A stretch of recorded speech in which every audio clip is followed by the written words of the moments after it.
Olá, boa noite a todos que acompanham a Rede Vida. Começa agora mais um Diálogo dos Bispos, direto do Rio de Janeiro, na Casa Assunção, aqui no Centro de Estudos do Sumaré, onde foi encerrada hoje a 33ª edição do Curso para Bispos. Para dar mais detalhes sobre esse tradicional evento, participam do programa o cardeal Orani João Tempesta, arcebispo do Rio de Janeiro, e Dom Dimas Lara Barbosa, arcebispo de Campo Grande, no Mato Grosso do Sul. Boa noite aos senhores. Boa noite, Andréia. Boa noite àqueles que nos veem, ouvem ou acessam. Vamos começar esse programa fazendo um balanço, Dom Orani. Como o senhor avalia essa 33ª edição? Aquilo que eu vi dos bispos que participaram, que foi muito positivo, né? Positivo pela convivência entre os bispos, a alegria de estar juntos, né? Quase 100 bispos, né? Tanto diocesanos como arcebispos, cardeais, como eméritos. Assim como também como os assuntos. Um assunto sobre a questão da antropologia integral, no meio dessa crise do mundo de hoje, reflexões, algumas conclusões que seriam possíveis, e com expositores muito bem qualificados, né? Eu creio que, em geral, pelo que eu ouvi, né, claro que podemos ouvir outras pessoas também, mas os bispos que chegaram até mim agradeceram muito a oportunidade, seja da convivência, são de segunda a sexta-feira, seja também pelo assunto, pela profundidade e pelos expositores. Realmente, eu creio que é um assunto muito atual, um assunto de hoje, a questão do que é o homem diante de tantas circunstâncias, tantas mudanças, tantas questões que temos hoje, além das questões éticas e morais, as questões tecnológicas também, com inteligência artificial, assim como também sobre as exposições, com muita clareza, e eu tenho cada um com uma especialização diferente, complementando assim todo o assunto, né? Tivemos aí 3 expositores internacionais, né? Um cardeal, um bispo e um padre, né? E depois os nacionais também, tivemos 2, um bispo e um padre, puderam expor um pouco os assuntos. Isso tudo nos ajuda muito em nossa vida de convivência, de fraternidade e de pesquisa, né? Então, o 33º curso para os bispos, que se encerrou hoje ao meio-dia, né, com o almoço ao meio-dia, eu quero agradecer aos bispos que vieram, que participaram. Alguns já voltaram para casa, estão chegando em casa já. Agradecemos a sua presença. Sei que o deslocamento de muitos bispos é difícil, chegar até o Rio de Janeiro, são tantos voos, tantas instituições, tantas conexões, mas chegaram com muita alegria. E nós tivemos do Amazonas até o Rio Grande do Sul, né, bispos que vieram para participar. Tivemos a visita do presidente do CNBB aqui, tivemos inclusive uma carta do núncio apostólico, que costuma vir, esse ano não pôde vir, mandar uma carta, e o antigo núncio, Dom Giovanni Danielo, mandou também uma mensagem perguntando como é que está o curso para os bispos, deve estar com saudade também, né? Então, seja um momento muito importante, e também os meios de comunicação das dioceses, os meios de comunicação em geral, que divulgaram as conclusões, né? Tivemos toda uma questão técnica também, cada bispo tinha no seu crachá um QR Code para poder acessar tanto a programação, como os horários, como os textos também. Enfim, essas questões técnicas vão se adaptando e melhorando conforme o passar dos anos, né? Essas questões vão sendo novas nesse momento agora, de poder acessar com QR Code todo o conteúdo, né, aqui que aconteceu no Rio de Janeiro. Alguns que participaram, falaram que depois da exposição, aí iam ler um pouco para poder aprofundar um pouco mais. E aqui no Rio nós temos como temos o privilégio aqui no Rio, nossos vigários episcopais também são convidados. E grande parte dos vigários episcopais veio para participar. Assim, claro que não podia participar o tempo todo, mas estiveram presentes também e puderam assim se atualizar com a nação a esse tema, né, que são discussões que existem pelo mundo afora. Dom Dimas, como foi para o senhor essa edição do Curso para os Bispos? Já há muito tempo eu venho dizendo que talvez o principal desafio da Igreja nesse novo século e novo milênio também é o anúncio de uma antropologia integral. Porque o que a gente mais constata na nossa sociedade são reducionismos da pessoa humana. Ou vê-lo só numa dimensão vertical, só na dimensão horizontal, enfim. As ideologias que sufocam muitas vezes o próprio anúncio das verdades da fé. Então, tudo isso constitui um caldo cultural muito grande, muito desafiador. Eu acho que o curso veio em boa hora e cumpriu, sem dúvida alguma, o seu propósito. Nos deixou com um gostinho de quero mais. Quantas edições o senhor já participou? Bom, eu já cheguei a organizar esse curso uma vez. Como auxiliar aqui do Rio de Janeiro? Na verdade, eu não participei de muitas edições, não. Mas de todas as que eu participei, esse foi um dos melhores. Como foi para o senhor organizar, na sua época, esse curso? Na realidade, mesmo na minha época, a gente já pegava uma tradição que existia há décadas, né? Então, essa foi a iniciativa dos tempos de Dom Eugênio, conduzida sobretudo por Dom Romer, e a primeira edição, inclusive, contou com a presença do cardeal Ratzinger, ainda cardeal mesmo, prefeito da Congregação para a Doutrina da Fé. De modo que, quando você já tem a estrutura, e inclusive Dom Romer mesmo naquela época se encarregava da parte financeira, então era muito mais tranquilo organizar. E não havia tantos problemas técnicos, porque a tecnologia não existia ainda nessa mesma densidade que existe hoje, né? Então, foi uma experiência prazerosa. No ano seguinte, teoricamente, eu deveria continuar organizando, mas aí fui submetido a uma cirurgia e eu só participei. O senhor pode dizer que teve uma evolução, assim como a evolução dos temas também foram acontecendo? Tem uma evolução do curso também. Não, sem dúvida. Os temas, eu não sei se dá para falar de evolução, eles são escolhidos de acordo com as necessidades Sim. do momento, né?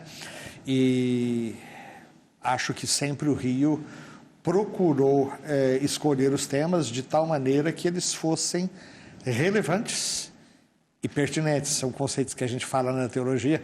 Tudo é pertinente para a teologia, mas nem tudo é relevante, né? É a famosa história do sexo dos anjos. Pode ser pertinente, mas não é relevante, né? Mas os temas aqui do Rio sempre procuraram ser relevantes para a realidade que se vivia, as perguntas que se fazia em cada tempo, né? Então, houve, sim, evolução, claro, das tecnologias. E os passeios já são tradicionais também, são momentos também muito apreciados pelos bispos, não só pela oportunidade de poder conhecer aspectos da nossa cidade maravilhosa, mas também pelo congraçamento, né? Passar uma tarde inteira juntos e sem preocupações pastorais é muito bom. Dorani, é também uma, poderíamos dizer, tradição do curso sempre ter os conferencistas vindos de Roma? São conferencistas que vêm de Roma, também de outro lugar do mundo também. E aqui do Brasil há sempre uma mistura de conferencistas nacionais e internacionais, né? Depende um pouco do tema, de quem é especialista no tema, né? Quando nós tivemos, na época que o Concílio completava 50 anos do Concílio, já estamos com 60, nós tivemos a discussão de todos os temas conciliares durante 5, 6 anos, né? E sempre tivemos um cardeal daquele dicastério, daquela congregação, que vinha para atualizar o documento que se referia àquele tema. E sempre alguém de Roma que vem para colocar. E essa ligação, justamente com a sede, né, com a Santa Sé, é sempre importante, porque os cardeais ou bispos ou padres que vêm, que alguns lecionam nas universidades romanas, outros trabalham também na Santa Sé, traz consigo também, além do conhecimento, também essa atualização. Então, é um jeito também de proporcionar aos bispos, né, algo novo, né? Que, claro, já estudaram o assunto, já conhecem o assunto, mas é bom ver de alguém que está trabalhando nesse assunto, que conhece esse assunto, de poder expor, né? Expor e, claro, depois de cada 2 conferencistas, sempre tem o diálogo com os conferencistas, né? Quando os bispos, os participantes todos, colocam suas perguntas, suas considerações, com toda a liberdade, toda livremente, e os conferencistas respondem também, ou então fazem reflexões, dependendo do assunto. Isso é muito bom, né? Porque cada um sente muita vontade de falar o que quer, de escutar, né? Quando nós temos conferencistas, como tivemos 2 essa vez nesse ano, de fala italiana, temos sempre tradutores que, conforme o caso, ajudam o conferencista a entender a pergunta que é feita em português, para que não possa confundir as coisas, mas sempre essa preocupação de poder ser bem atualizado, não é? Então, é uma questão depende do tema, da atualização, mas sempre é bom ter especialistas que trabalhem o tema, seja por causa do trabalho na própria Santa Sé, seja nas várias universidades romanas. Ótimo. Dom Dimas, algum tema que o senhor poderia destacar, assim, que todos foram de alta relevância, mas que tema que o senhor poderia destacar durante esses dias aqui? Eu gostei muito da reflexão bíblica, a pessoa humana na Bíblia, feita pelo padre Luiz Henrique, atualmente reitor da PUC Minas. E eu já conhecia o texto no qual ele se baseou e o qual ele ajudou a escrever, que é um livro justamente sobre antropologia bíblica, produzido pela Pontifícia Comissão Bíblica. E ali realmente, como eu particularmente gosto muito dos estudos da Sagrada Escritura, e como já tinha lido o texto antes, isso facilitou bastante o próprio acompanhamento. Mas, realmente, como você disse, todos os conferencistas foram muito felizes. O cardeal Tolentino é muito conhecido internacionalmente pela sua erudição e pelos seus esforços de diálogo entre fé e culturas. Impressiona muito o esforço que o cardeal Tolentino, sendo português, vem fazendo há algum tempo para falar o português do Brasil, de modo que ele até brinca que ele não poderia falar em Portugal do jeito que ele fala aqui, porque as pessoas iriam achar que ele está um pouco menosprezando o próprio sotaque, né? Mas foi a primeira vez que eu vi isso, que alguém aprenda uma língua. João Paulo II, por exemplo, tinha muita facilidade para aprender os idiomas, né? E procurava sempre que possível falar num idioma que fosse compreensível para o povo ao qual ele estava se dirigindo. Mas foi a primeira vez que eu vi alguém fazendo um esforço de mudar o próprio sotaque, porque, vamos e venhamos, conforme a pronúncia de um conferencista português, nós brasileiros vamos ter dificuldades de entender, mais do que o próprio castelhano. Às vezes é mais fácil para nós entender a língua castelhana, sobretudo aqui da América Latina, né? Se fala tanto do portunhol, né? E lá na nossa região, no Mato Grosso do Sul, que faz fronteira com Bolívia e com Paraguai, a presença do portunhol é muito arroz com feijão, né? Digamos assim. Mas o português de Portugal, existem realmente algumas pessoas que, quando falam, a gente tem um pouco de dificuldade. O cardeal Tolentino fez esse esforço e vem fazendo esse esforço para se fazer compreender aqui no Brasil. Ele disse: eu faço isso por amor. Isso, sem dúvida alguma, que retrata o desejo de se comunicar. Eu digo que nasceu na Ilha da Madeira, que é mais fechado do que o continente, né? Nós tínhamos um funcionário no Pio Brasileiro, a Inês, que eu dizia, ela era da Ilha da Madeira, eu dizia para ela: Inês, fala italiano, que português eu não vou conseguir te entender. É porque as sílabas átonas, né, para o português ele quase não pronuncia, né?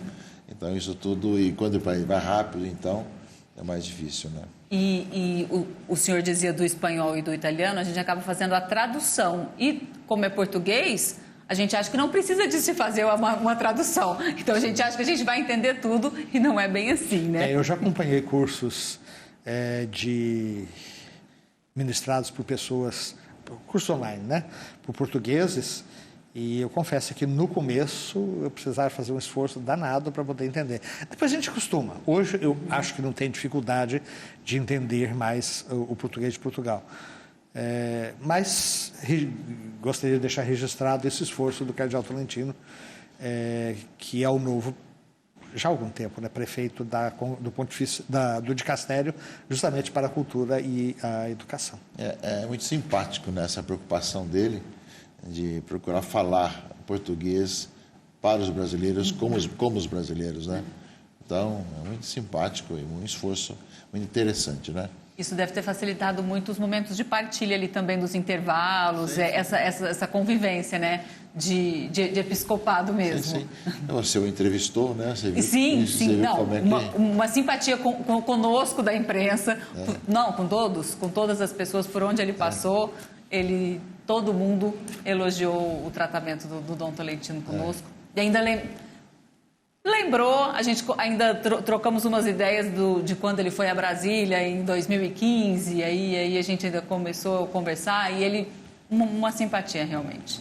Acredito que deve ter sido realmente muito proveitoso, como foi para nós aqui. O programa que ele fez aqui com a gente realmente foi uma aula sobre inteligência artificial. Exatamente. E tudo mais. Ele deu uma aula durante o programa, né, Dorani? Sim. Ele foi sensacional. Eu queria tocar em outro tema que foi o do Dom Inácio Sana, uma antropologia cristã no contexto da pós-modernidade. O que os senhores poderiam falar sobre esse tema aqui para a gente? O Inácio Sana, bispo emérito, ele tem muitos escritos, muitos livros e muitos artigos sobre esse assunto, né? Por isso mesmo ele foi convidado a vir, né? E ele aceitou de muito bom grado, né? De vir até o Rio de Janeiro e, ao mesmo tempo, essa discussão que ele faz já nos seus escritos sobre o assunto, né? Então, dessa forma, quando nós formulamos o curso, nós pensamos bem como dividir os assuntos, não é? Então, enquanto o Dom Tolentino fala um pouco dessa parte geral, da situação atual, da questão da antropologia integral e as questões que existem, o padre Luiz Henrique fez sobre a questão bíblica, Dom Joel sobre a questão da teologia sistemática e o padre Spadaro sobre a questão de Papa Francisco e tudo isso e a comunicação. Justamente o Dom Sana fez esse aspecto todo aí, em que ele traz essa reflexão. Ele foi alguém que vivenciou muito a época do Concílio Vaticano II. Devido à idade, ele já estava muito atento aos aspectos. Então, ele traz um pouco esse conhecimento da caminhada da Igreja e, ao mesmo tempo, como as coisas vão mudando através do tempo. Claro que na época do Concílio Vaticano II, a questão da ideologia de gênero, essas questões não existia, assim, pelo menos tão da forma como tem hoje. Então, nós vemos que é uma pessoa que foi acompanhando todo esse assunto, né? E nas suas duas conferências, ele soube como ninguém colocar e atualizar esse assunto, né? O que o senhor pode trazer para a gente desse tema, Dom? De todos os conferencistas, aquele que usou mais conceitos filosóficos, né? O próprio conceito de pós-modernidade, se é uma pós-modernidade mesmo, ou ainda é uma modernidade incompleta, e os meandros de tudo isso são temas que são muito estudados, particularmente na filosofia. E acredito que, inclusive, pessoas... Porque uma coisa que é importante que se diga, né, Dona Ani, que esse curso foi transmitido também para o público externo. Os nossos comunicadores tiveram acesso às gravações, aos textos e puderam repercutir. E eu me lembro... Mais de 100 veículos. E eu me lembro de gente dizendo que, mesmo tendo o texto em português, o do Dom Sana foi realmente o mais, assim, difícil deles entenderem. Naturalmente, como nós já estamos refletindo sobre isso há um bom tempo, eu digo, pelo menos uns 20 anos, a Igreja vem nas faculdades de Filosofia e Teologia refletindo sobre a questão da pós-modernidade, ou mais do que isso, né? Acho que desde os tempos que eu lecionava 30 anos atrás. Então, é um assunto que trouxe muito mais... Né? Que trouxe mais uma espécie de resumo e, naturalmente, novos desafios, novas perspectivas. Mas acho que tem muita gente que deve ter gostado muito das conferências dele, justamente por permitir fazer essa síntese, filosofia e teologia. Se ele fala da pós-modernidade, o cardeal Tolentino falava muito da questão da mudança de época, né? Que é bem Aparecida nesse sentido, né? O documento de Aparecida. Eu estava recordei isso inclusive numa das entrevistas, que numa reunião do CELAM, né, não lembro qual lugar da América que eu estive, alguém fez todo o comentário de todas as conferências, né, do CELAM, né, do Episcopado Latino-Americano, e sobre essa visão da mudança de época. Fora aquela do Rio de Janeiro, que não houve assim, grandes questões nesse sentido, mas todas as demais trazia no seu bojo, implicitamente ou mais explicitamente, a questão da mudança de época, das transformações que vão acontecendo. Em Aparecida ficou mais claro tudo, né? Mas já as coisas vêm sendo falado. Então, assim também, a pós-modernidade, ou seja, são coisas que estão dentro das conferências, dos documentos que vão sendo falados, e é uma vez que depois amadurecem, a gente acaba vendo um pouco melhor todas as coisas, né? A própria terminologia Aparecida é mais clara, né? Porque antes se falava sobretudo de época de mudanças, de repente mudança de época, que foi uma expressão que o Papa também assimilou. Aliás, só uma observação, um fato muito interessante da parte do cardeal Tolentino é que ele conhece a literatura brasileira também. E muito. Ele cita, por exemplo, Clarice Lispector, com muita desenvoltura, cita Graciliano Ramos. Então, alguém que conhece a nossa literatura por dentro. É a especialidade dele, né? Ele trabalhava muito esse aspecto aí. Acho que é o único em Portugal que tinha esse aspecto. Tínhamos até um padre que ia fazer doutorado lá, em Portugal, devido à orientação do Tolentino, mas na época ele foi nomeado para o Roma e acabou não tendo mais ninguém que poderia dirigir a tese de doutorado, porque não tinha ninguém especializado como ele sobre essa questão da cultura. Muito bem. Nós vamos agora então fazer um pequeno intervalo e voltamos já já. Voltamos a apresentar o programa Diálogo dos Bispos, hoje com a participação do cardeal Orani João Tempesta e do arcebispo de Campo Grande, Dom Dimas Lara Barbosa, hoje no encerramento da 33ª edição do curso para bispos aqui do Centro de Estudos do Sumaré. Gostaria de perguntar aos senhores as questões abordadas durante esses dias, como levá-las para as arquidioceses aqui no caso, né?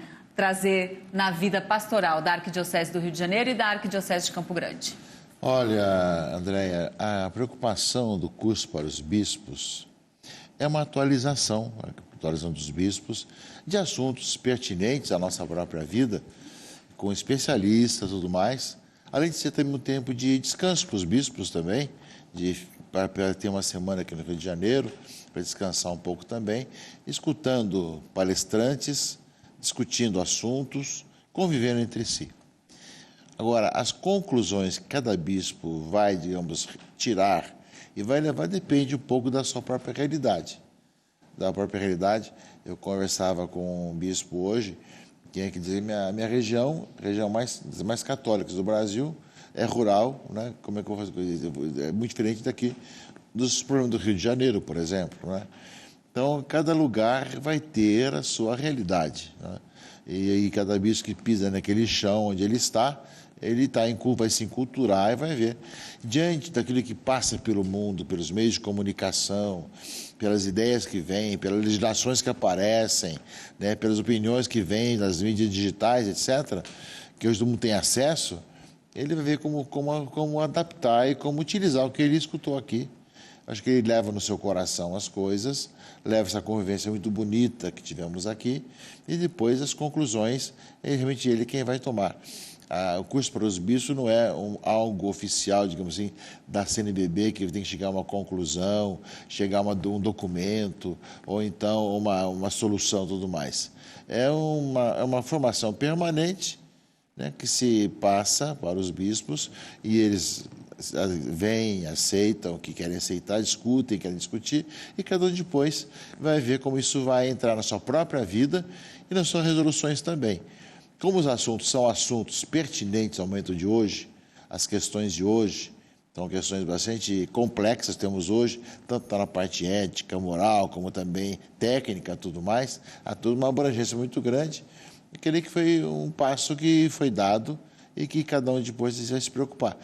Aqui no Rio, por exemplo, nós temos esse assunto já discutimos já com todos os vigários episcopais, com os bispos, esses vários assuntos que acontecem aqui na grande cidade, sempre tem na questão ética, questão moral, questão também técnica, tudo mais, né, para a gente poder dar algumas soluções, algumas coisas que nos perguntam, algumas soluções para serem encaminhadas, e isso, claro, tendo conhecimento e tendo um pouco a visão, não só dos especialistas, mas também dos bispos que perguntaram, que falaram, das discussões, cada um faz sua própria síntese, né?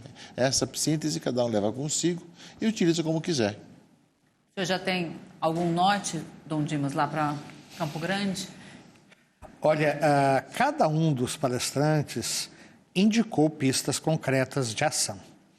Agora, naturalmente, o campeão disso tudo é Dom Joel, né? Porque o Joel, como ele foi secretário da CNBB, e antes disso foi coordenador de pastoral da Arquidiocese do Rio, e como coordenador de pastoral, ele ajudou muito, mesmo quando eu era assessor na CNBB, em 2000 a 2003, nós fazíamos pelo INP, no Instituto Nacional de Pastoral, encontros de pastoral urbano, o Joel sempre estava presente.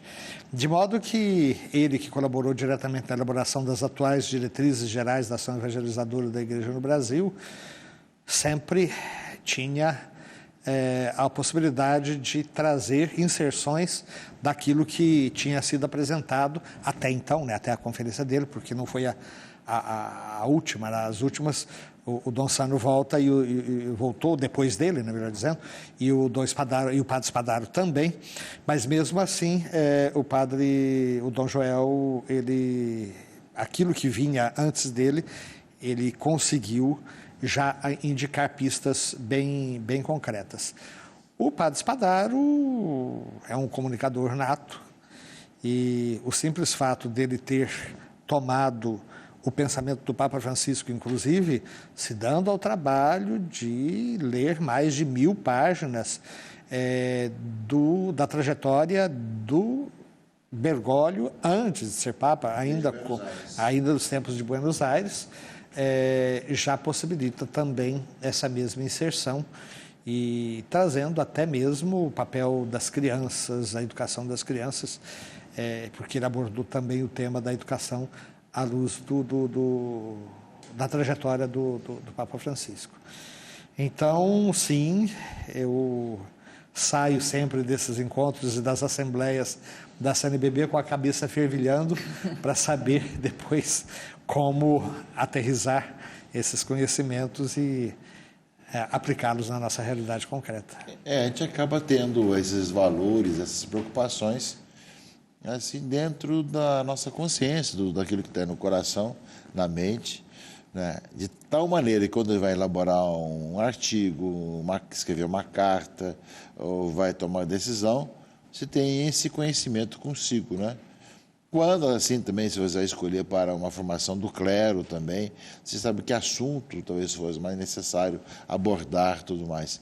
Ou seja, aquilo que é apresentado com os especialistas, aqui da discussão, essa convivência nos traz elementos, né? Elementos que nos ajudam depois, dentro do nosso dia a dia, dentro daquilo que é necessário, para escrever uma carta pastoral.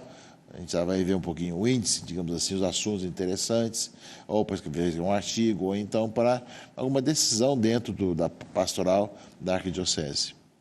Dom Dimas, aproveitando que o senhor falou da palestra da Conferência do Espadaro, o tema dele foi a questão antropológica nos âmbitos da educação e da comunicação. Foi também, isso? Né? Então, mas pegando particularmente o pensamento do Papa Francisco. Tá. Explora para a gente um pouco mais essa parte da educação das crianças, a parte de comunicação que ele falou. Uma coisa que me chamou muita atenção, ele mencionando, eu não saberia agora, Dona Aline me ajude, em que circunstância que o Papa estava num encontro com crianças. Mas acho que foi em Buenos Aires. Em Buenos Aires ainda? Um encontro com professores, alguma escola, coisa assim. Do Papa mesmo, que eu ia citar era com o Papa mesmo, que um menino... o garotinho perguntou para ele, o senhor ama Jesus? e que ele mesmo, o Spadaro, disse: mas como é que essa criança faz uma pergunta dessas para o Papa? E a resposta do Papa foi mais surpreendente ainda: não sei.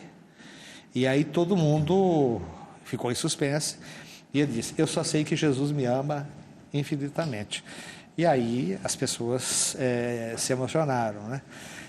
Então, essa capacidade de falar e de perceber o mecanismo da própria criança, que é completamente sem juízo, né? A gente diz muitas vezes, mas é justamente ali que nós aprendemos a nos expressar verdadeiramente.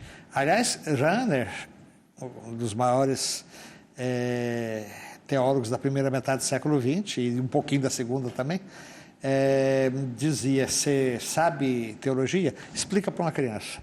Aí você realmente vai mostrar que você sabe teologia. Talvez ele não conseguisse fazer isso, né, dona Ani? Eu falo do Rahner.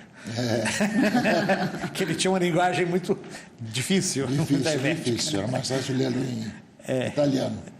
Mas o Papa Francisco com certeza consegue, sim.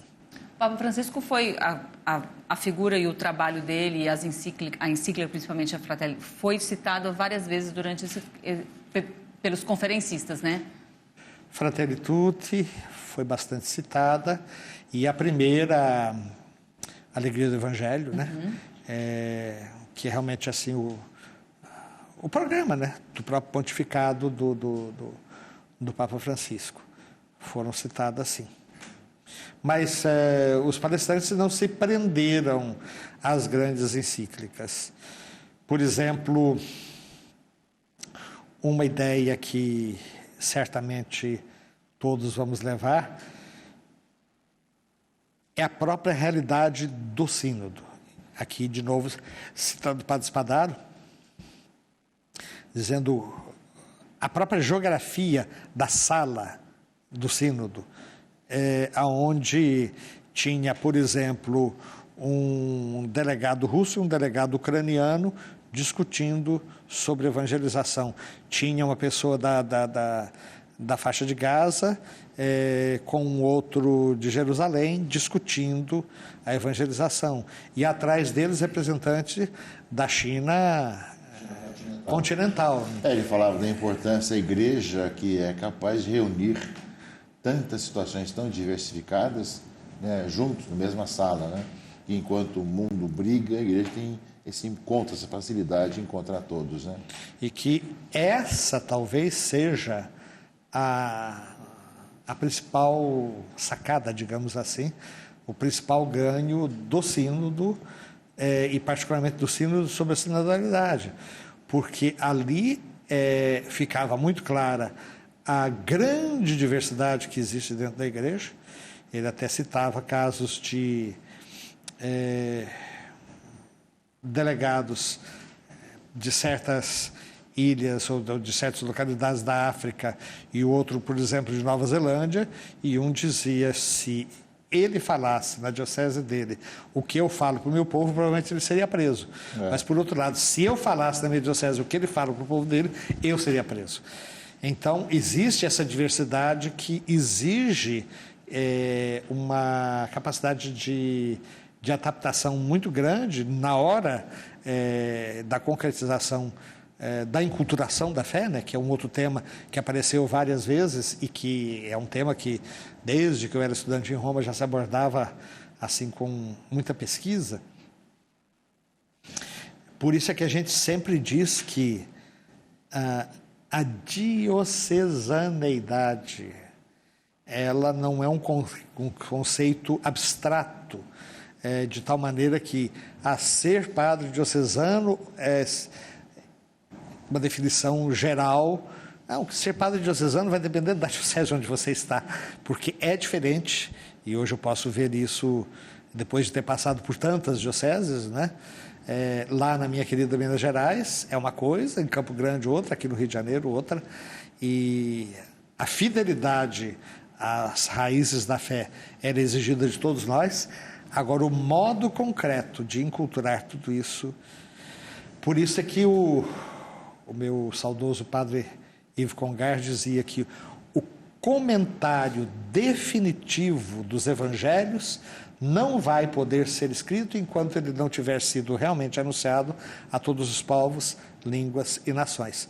Porque em cada terra que a semente do evangelho é lançada, brota uma árvore que produz frutos que são daquela terra, além de ser da semente que é lançada. Né? Por isso que os documentos da igreja, né, por exemplo, falava da questão do sínodo, né, tem que contemplar essa diversidade toda, né? Assim, tem os princípios, essa variedade tão grande também de situações na África, na Ásia, na América Latina, na Europa, e ao mesmo tempo tem os vários princípios, como isso vai ser enculturado em cada lugar.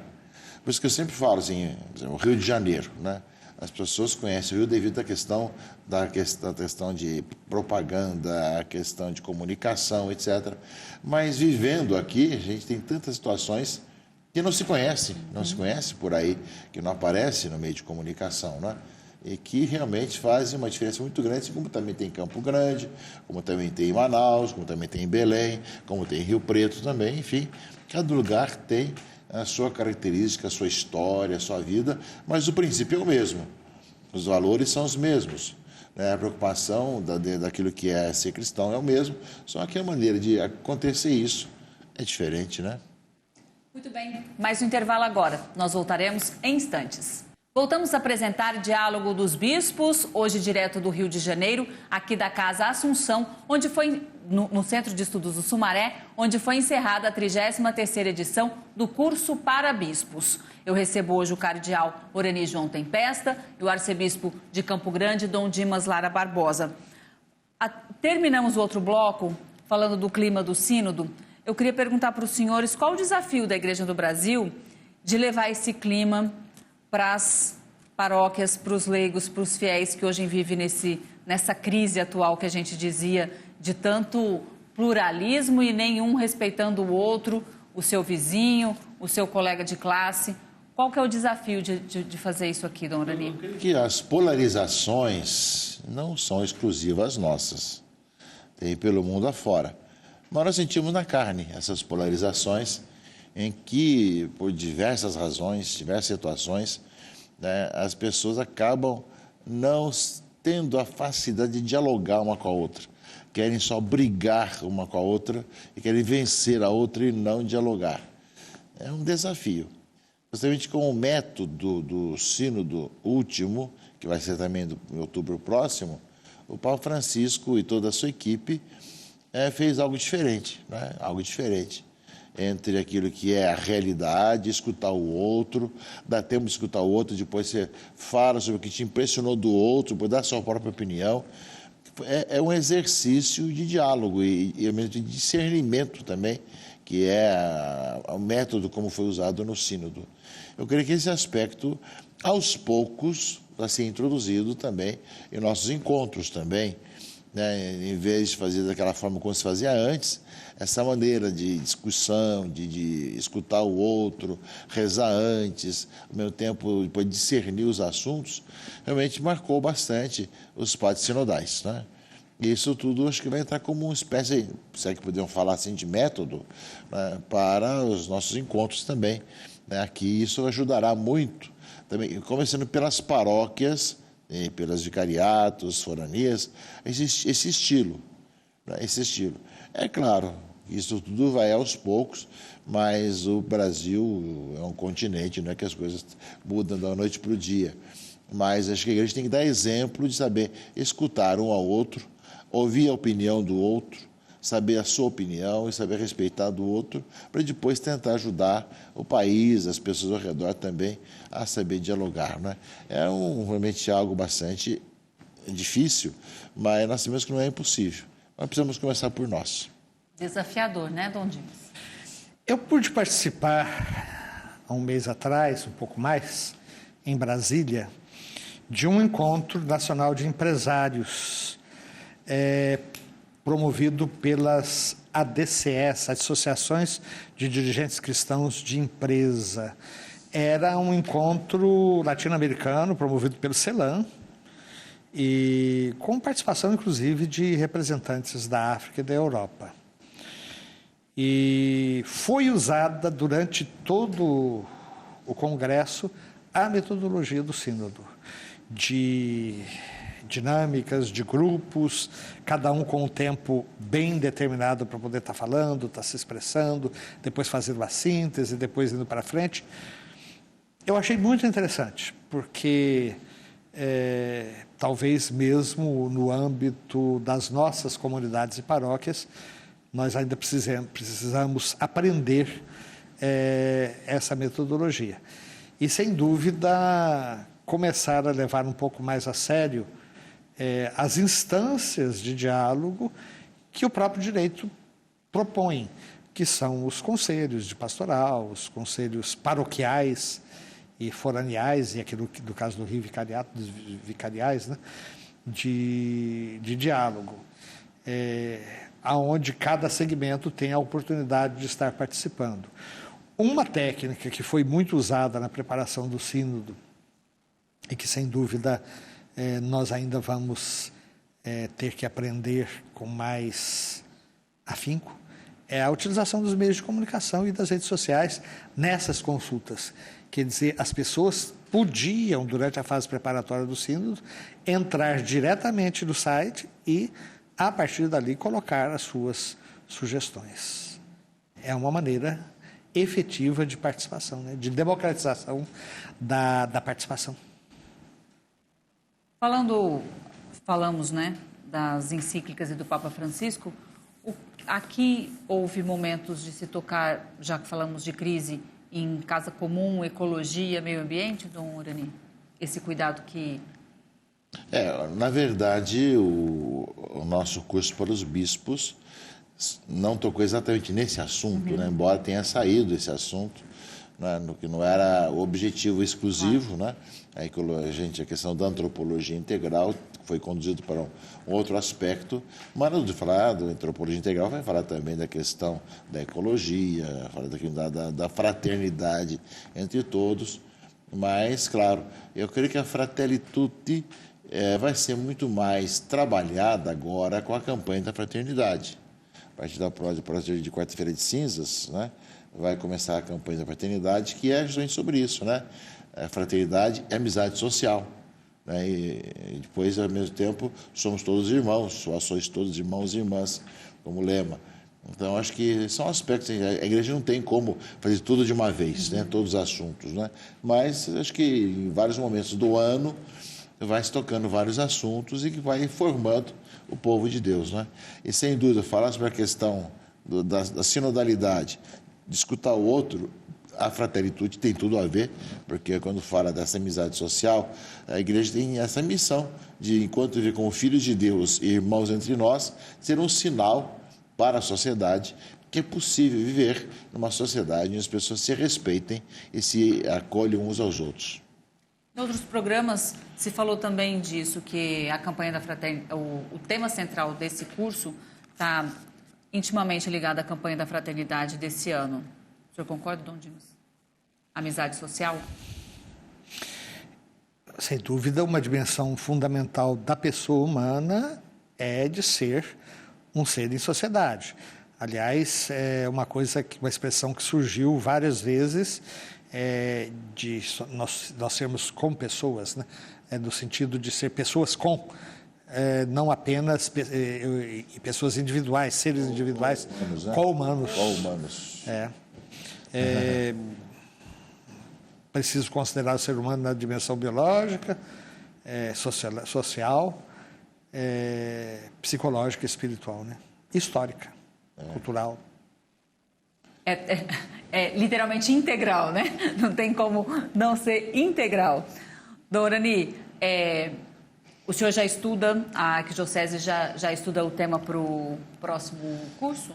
Sim, nós já começamos a refletir sobre o próximo ano, 2025, que na última semana de janeiro, 27 a 31 de janeiro, o 34º curso para os bispos, vai ser na última semana de janeiro, não coincide nem com a festa de São Paulo, nem com outras festas, 27 a 31, né? A não ser o Dom Bosco, né? Mas, sem dúvida, né, que é uma oportunidade, né, de todo mundo poder já se agendar. E em 2025 nós temos o ano do jubileu, temos também 1.700 anos também de Nicéia, e deve sair também a questão do nosso censo que nós vemos no Brasil. Nós vamos conjugar esses três assuntos, né, e conversar sobre isso para falar como no censo, que vai trazer algumas situações daqui do Brasil, né, censitárias, ao tempo o anúncio de Jesus Cristo levado pelo Concílio de Nicéia e, ao mesmo tempo, todo o tempo de renovação, de reavivamento que o jubileu traz, né, e é sobre a esperança, né, ou seja, a igreja caminhar, se peregrina da esperança no mundo, peregrinar pelo mundo sendo sinal de esperança. É um pouco isso que estamos conversando, mas é claro, isso vai ser reelaborado, trabalhado, vai ser enunciado. O enunciado depois vai tentar colocar isso junto. Das 27 a 31 de janeiro. 31 de janeiro. De 25. Tá. Por que sempre é nessa época de janeiro? Tem antes das atividades o primeiro nem foi. O primeiro, quando o cardeal Ratzinger, foi em julho. Né? Julho. Mas normalmente janeiro é um mês que não há tantas atividades assim. Né? Nós temos assim, a partir depois, com a quaresma em diante, todo mundo ocupado. Depois Páscoa, depois tem as festas juninas, depois tem Corpus Christi, tem tudo mais. Acaba tendo mês vocacional, mês da Bíblia, mês das missões. Janeiro é o mês de que está todo mundo iniciando, é o final do mês, que já está voltando também. Acho que facilita um pouco a participação. Mas os temas não precisam necessariamente ter uma ligação, tipo o 24 para o 25. Não tem. Quando tivemos uma sequência, quando foi os 50 anos do concílio. Aí, então, durante 5, 6 anos, foram os temas conciliares adaptados aos tempos atuais. Né? Então, isso foi uma opção que nós tivemos. Mas os temas vêm de acordo com o tema do ano, o que está acontecendo no ano, as questões todas aí que vai se pensando. Então, não há uma sequência lógica, digamos assim. Falou agora sobre a questão da antropologia integral, então eu teria que continuar com isso. De uma certa forma, é uma continuação, mas de outro jeito. As arquidioceses, as dioceses já estão começando a estudar para o Jubileu 2025, né? O tema já foi dado e já tem as datas também dos jubileus em Roma, a 24 de dezembro agora abre a Porta Santa, mas ainda falta o documento do Papa sobre a participação das dioceses, tanto em Roma como também nas próprias dioceses, ainda não saiu, né? Ótimo. Nós temos agora, já assim, chegando ao final do programa, eu queria uma palavra final de vocês, também para a gente arrematar isso, uma mensagem do que ficou do curso. Eu queria que vocês passassem para o pessoal em casa desse curso sobre antropologia integral. Da minha parte, ficou realmente, além da convivência agradável com os bispos, arcebispos e cardeais que vieram, a nossa responsabilidade quanto à arquidiocese de dar continuidade a essa missão, que um dia foi iniciado há 34 anos atrás, estamos no 33º, porque houve 1 ano, 2 que não tivemos o curso, e que é uma missão que a Arquidiocese do Rio assumiu e que cabe a nós levarmos adiante, e vejo que é algo muito bom para a igreja, né? E ao mesmo tempo de ver também como os palestrantes que vêm do exterior também apreciam também em ver os bispos reunidos para conversar assuntos importantes também. Eu creio que é uma grande responsabilidade que levamos adiante e, ao mesmo tempo, quando o assunto é importante, como o caso da antropologia integral, mais ainda. Por isso que acho que fica para mim essa responsabilidade e ver que realmente o trabalho realizado, nós agradecemos por tantos que nos ajudaram a pensar o assunto e vamos adiante. Dom Dimas?